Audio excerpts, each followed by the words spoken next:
Welcome to the video today, guys. It's another episode of Sunday Funday where we review our Fidelity Health Savings Account spreadsheet. So for the month of October, we did not, because we've already maxed out our health savings account, we did not contribute any of our own money to the account, but we were able to collect on $11 worth of dividends. So our money is officially making money for us. So I have not reinvested those dividends. I've just kind of held on to them, so we're up to $23.89. I'm trying to decide if I want to just buy a few more shares of whichever stock is down, or if I want to purchase a different stock altogether or ETF. Just kind of sitting and trying to figure out what I'm going to do.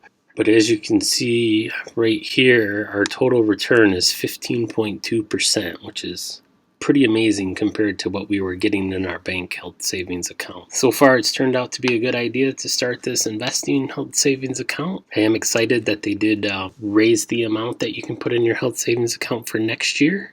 So I believe they bumped it up another $50. So now we can put in $3,600 for next year, which hopefully we'll be able to fund right at the beginning of the year and get that out of the way. But as you can see currently, if you look at our total return for all of our individual purchases, you can see that we are up in every single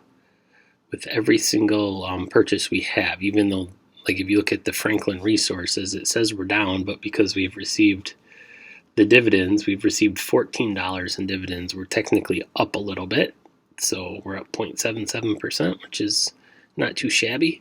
As you can see, though, we're up on every single one, and we've almost, at one point, we had almost doubled our money with Leggett and Platt. But we're chugging along. Hopefully, the beginning of next year, it'll be a little bit more exciting because we'll be putting some more money in here and making some more purchases. But as you can see, like I said before, our whole dividend income was $11 for the month, which was technically enough to, at one point, to buy one share of People's United, but I missed it. There was a Monday that everything in the stock market shot up, it seemed like, and I was kind of hoping it would stay down for a couple more months so I could start getting some positions built up. But apparently some people had some money to move the market. Like I said, this is one of my favorite accounts because it's money that goes in tax-free, so you get a tax benefit when you put it in, and then it grows tax-free, and as long as you use it for healthcare purposes, you don't have to pay any tax when you take it out. So if you have a high deductible health plan, I would recommend looking into getting a health savings account and taking advantage of the investing portion of it. If you want to see more videos, make sure you check out the videos on the screen or over in the sidebar. Thanks for watching.